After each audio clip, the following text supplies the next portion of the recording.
Good morning friends. आज हम coffee के बारे में बात करेंगे। ज्योग्राफी का एक टॉपिक होता है कॉफ़ी, ठीक है। अगर आप यहाँ से चीज़ों को पढ़ते हैं, लर्न करते हैं, तो इसके बाद आपको कॉफ़ी से रिलेटेड जो क्वेश्चन बनते हैं वो आपके कभी भी मिस नहीं होंगे। तो ध्यान देने वाली बात यही है कि हम कॉफ़ी का ज्योग्राफिकल पॉइंट और हिस्टोरिकल पॉइंट पढ़ेंगे। हिस्टोरिकल पॉइंट जो होता है वो लगभग थोड़ा सा जिक्र करेंगे, बहुत तो जिक्र नहीं करेंगे इसमें।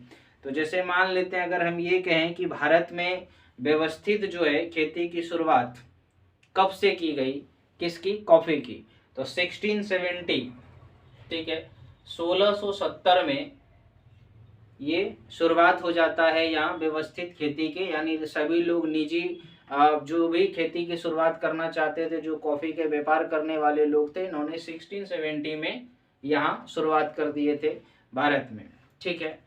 और लगभग अगर हम बात करें तो यहाँ जो है 1670 के बाद शुरुआत तो हो गई, लेकिन जब इसको विस्तारित रूप देने का समय आया तो कहा जाता है कि 1840 में हमारे यहाँ एक बाबा हुआ करते थे, जिस बाबा का नाम था बुदाना गिरी, ठीक है। बाबा बुदाना जो है, इन्होंने ही यहाँ शुरुआत किए थे। और ये कहा जाता है कि बाबा बुदाना नाम करके एक पहाड़ है, माउंटेन है, जो कि वहीं से शुरुआत हो जाती है। तो ये 1840 में बाबा बुदाना गिरी के पास और कर्नाटक के आसपास के पहाड़ी है वो बाबा बुदाना, जहाँ इसकी पहली खेती की गई, ठीक है।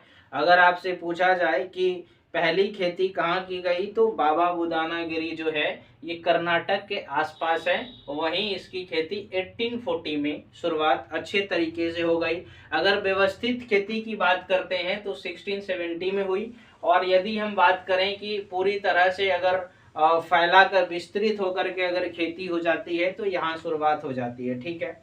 तो यहाँ इसके कर्नाटक के आसपास पहली खेती हो गई। अब सवाल ये है कि खेती तो शुरुआत हो गई, जब हम हिस्ट्री पढ़ रहे हैं तो इसमें एक चीज और भी ध्यान देना होता है कि आप ये समझिए कि आपको ये जानना चाहिए कि सबसे पहले जो है खेती की शुरुआत अगर यहाँ हुआ तो वो उसका तरीका क्या होगा, किस तरीके से हुआ होगा। तो मैं आपको एक चीज बताता हूँ। देखिए, हमारे यहाँ एक मक्का के तीर्थ यात्री थे, ठीक है। उस मक्का का जो तीर्थयात्री थे वो घूमने के लिए, तीर्थयात्री थे तो घूमते रहते थे, यानी यमन गए हुए थे, इथोपिया जहाँ कहते हैं। तो यमन से उन्होंने 7 सीड लेके आए थे, ठीक है, 7 सीड, 7 बीज लेकर के आ गए थे। और वहीं से शुरुआत होता है आपकी कॉफी की, जो उन्होंने बीज लेके आए थे।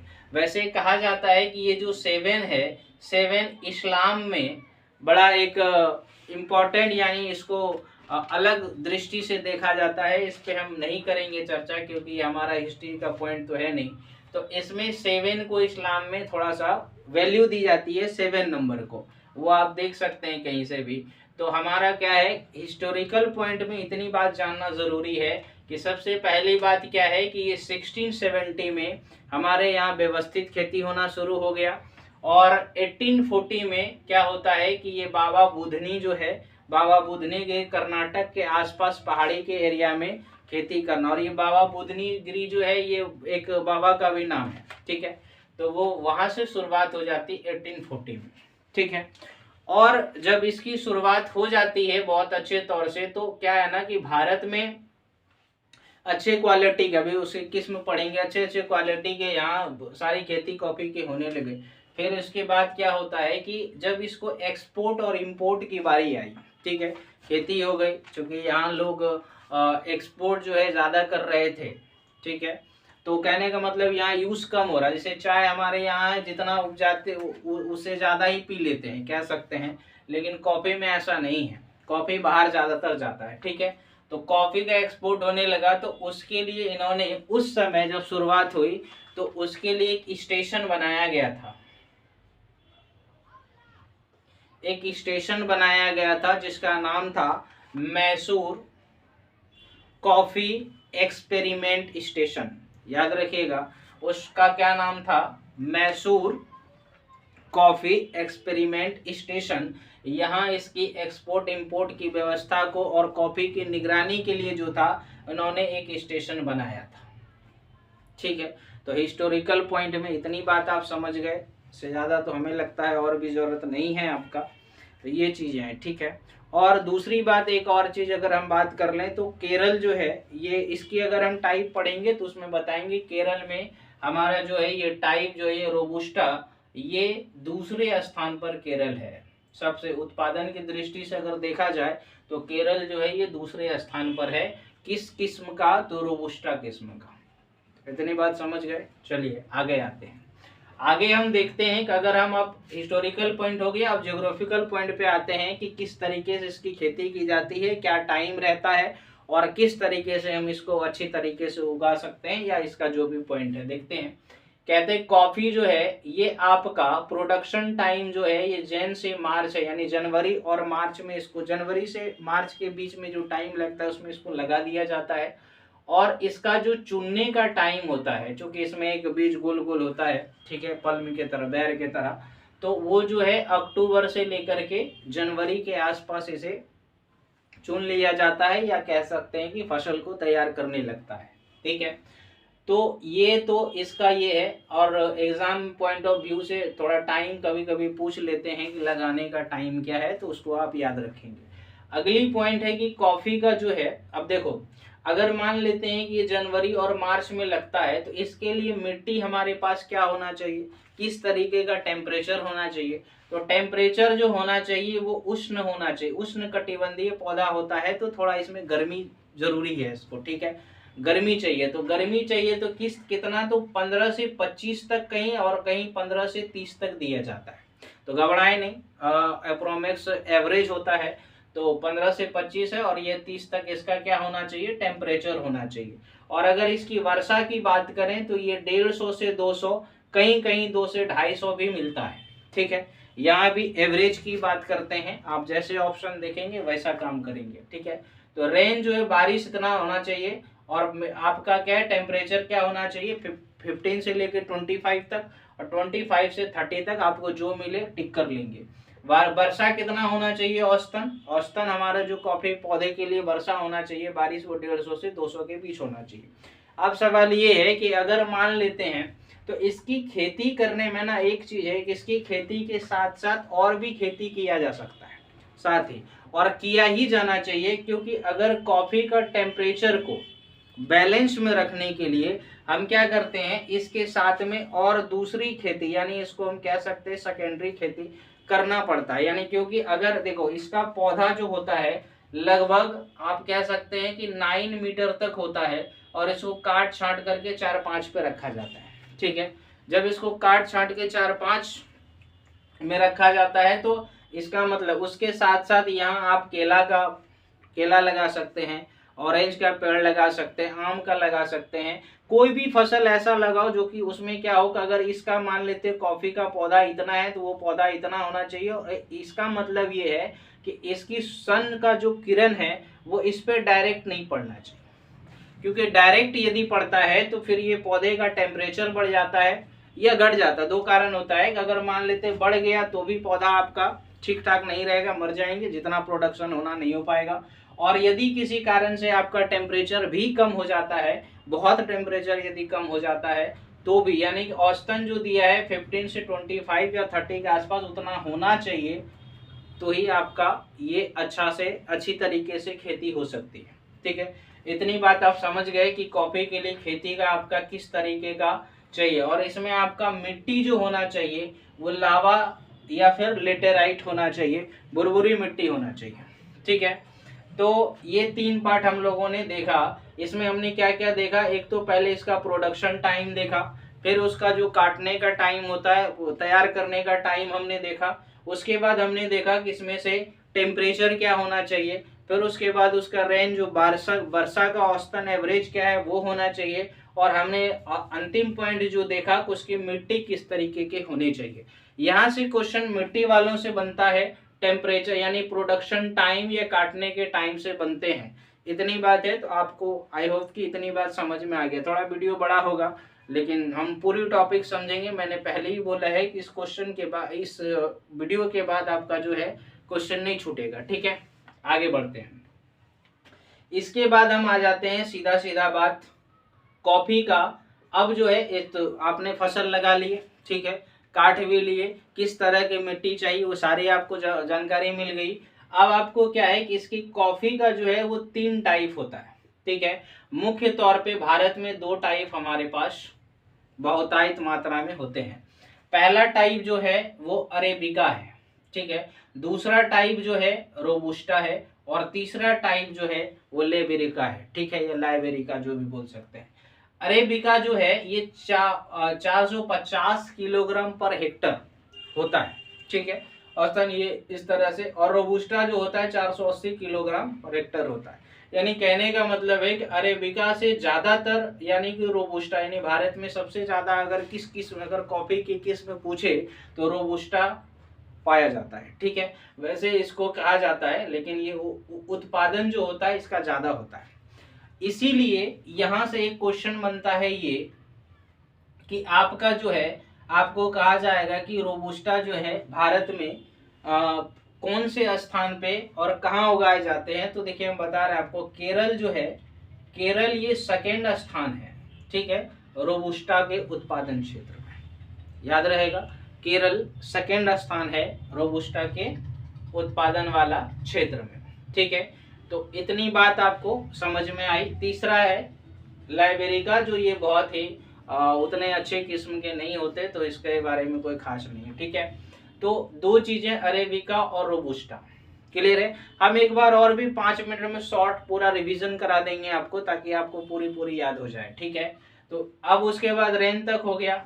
ठीक है, और उसके बाद अगर हम ये बात कर लेते हैं कि मिट्टी वगैरह हो गए, और निर्यात वाले स्थान, यानी कि कहने का मतलब ये है कि इसका जो कॉफी का है ना, कॉफी को क्या किया जाता है, जहां निर्यात, एक्सपोर्ट या इंपोर्ट जहां भी किए जाते हैं, मतलब निर्यात किए जाते हैं, तो वहीं इसको तैयार कर लिया जाता है।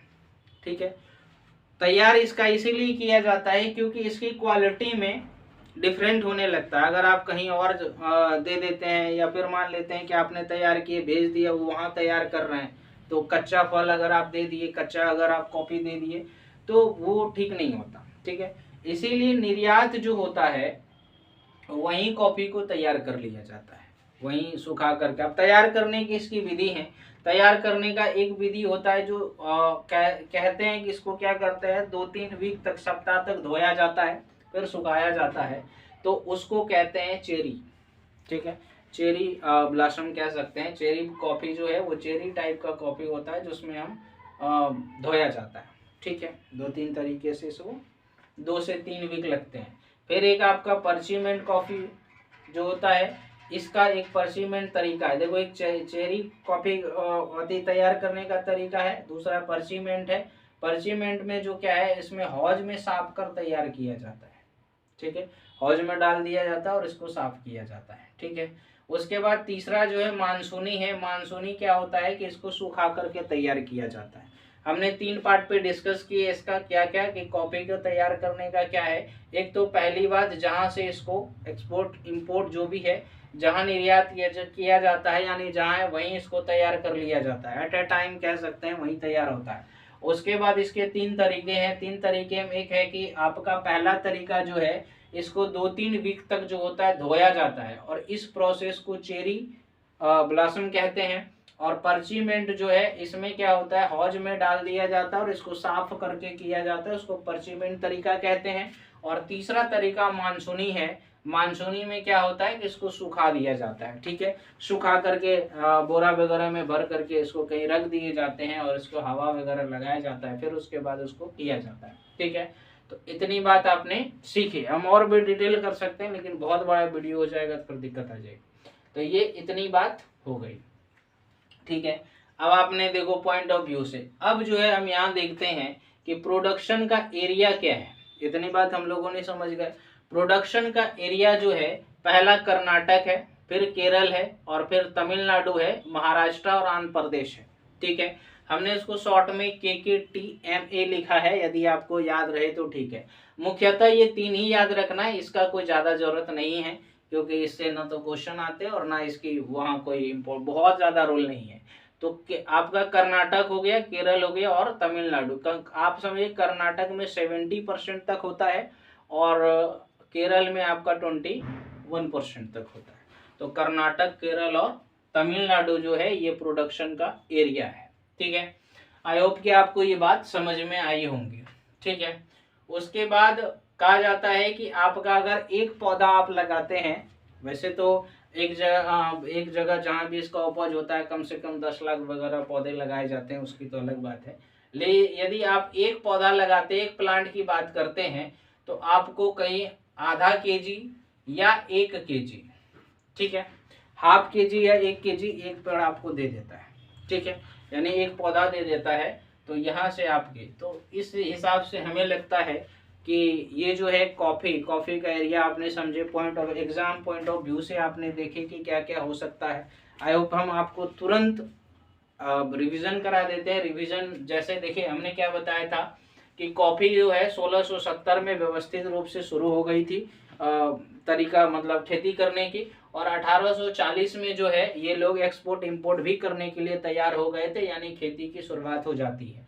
मैसूर से होता है, और मैंने एक बताया कि यहाँ क्या है कि इसका जब एक्सपोर्ट इंपोर्ट का तरीका यानी बहुत अच्छे तरीके से जब भारत में खेती होने लगती है, तो यहाँ एक स्टेशन बनाया जाता है और उस स्टेशन का नाम होता है मैसूर कॉफी एक्सपेरिमेंट स्टेशन। ठीक है, फिर से रिपीट करते हैं, Mysore coffee experiment station.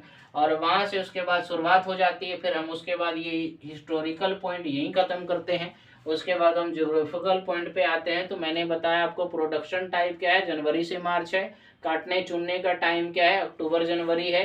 Type हमने बताया कॉफी का अरेबिका है, रोबुस्टा है और लेवेरिया है, और इसके हमने टाइप बताया क्या है। ठीक है, अच्छा, इसका मैंने टेम्परेचर बताया था, ये उष्ण कटिबंधीय होता है, 15 से 25 इसका टेम्परेचर होना चाहिए, या 25 से 30 कह सकते हैं। रेन, इसकी वर्षा जो होती है वो 150 से 200 के बीच होने चाहिए, 2 से 250 के बीच होनी चाहिए। ठीक है, इसकी मिट्टी जो है लावा होना चाहिए या लेटेराइट होनी चाहिए, इतनी बात ठीक है। और इसको मैंने बताया कि तैयार करने की जो जगह होती है एट अ टाइम कर लिया जाता है। फिर हमने उसको ये भी बताया कि 3 टाइप से हम इसको तैयार करते हैं। तो उसका जो तरीका है इसको तैयार करने के लिए, इन्होंने एक धोने का है, फिर उसको हौज में डाल के साफ करने का है, और एक इसको सूखा करके है। हमने 3 बातों पे चर्चा की। आई होप कि आपको ये वीडियो आपके लिए अच्छा होगा। अगर आपको थोड़ी बहुत नहीं भी लगे कि आपको कुछ गलती हो जाए तो उसके लिए क्षमा करना, लेकिन कोशिश हमने भरपूर किए हैं। आई होप आपको ये पसंद आएगा। धन्यवाद।